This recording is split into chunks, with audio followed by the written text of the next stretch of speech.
কিরকম ভাবে ধৈর্য স্থানে মাইক বাজাবেন, নাহলে খুলে নিয়ে হবে। আমাদের এই বাজারগুলো দিনের বেলা রাতের বেলা সত্য, এটা ভাই বুঝতে পারছেন? এটা নিয়ে আপনাদের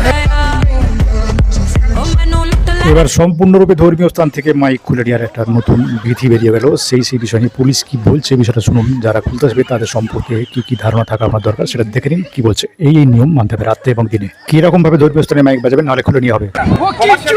আমাদের এই বাজারগুলো এগুলো রাতের বেলা রেসিডেন্সিয়াল এরিয়া, যেখানে মানুষ বসবাস করে, অধিকাংশ গ্রামের ভিতরে, যেগুলো পুরোপুরি গ্রামের ভিতরে, যেমন ধরেন কমার্শিয়াল এরিয়া নয়, যারা বলছে টাউন এরিয়ার মানুষের কোলাহল আছে।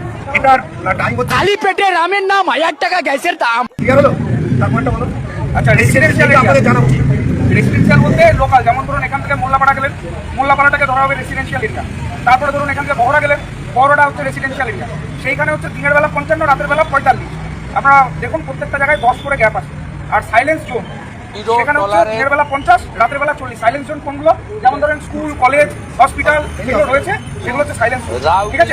এবার কথা হচ্ছে দিনের বেলা রাতের বেলাকে কোন টাইমটা ধরা হচ্ছে? দিনের বেলা ধরা হচ্ছে সকাল 6টা থেকে রাত 10টা অবধি, আর রাতের বেলা ধরা হচ্ছে রাত 10টা থেকে সকাল 6টা অবধি। কথা বোঝা গেল? রাত 10টার পর থেকে ওই যে ডেসিবেলটা সাইলেন্স জোনে যেখানে 50 ছিল সেটা হয়ে যাবে 40। এবার আপনারা বুঝবেন কি করে? এতদিন ধরে আপনারা ওই লিমিটেশন যে মেশিন সেটা আপনারা ইউজ করেন, কিন্তু এবার আপনাদের ওটা করতে হবে। যতদূর যেতে হয় স্ট্রিক্টলি ওটা গভর্নমেন্ট অর্ডার আছে।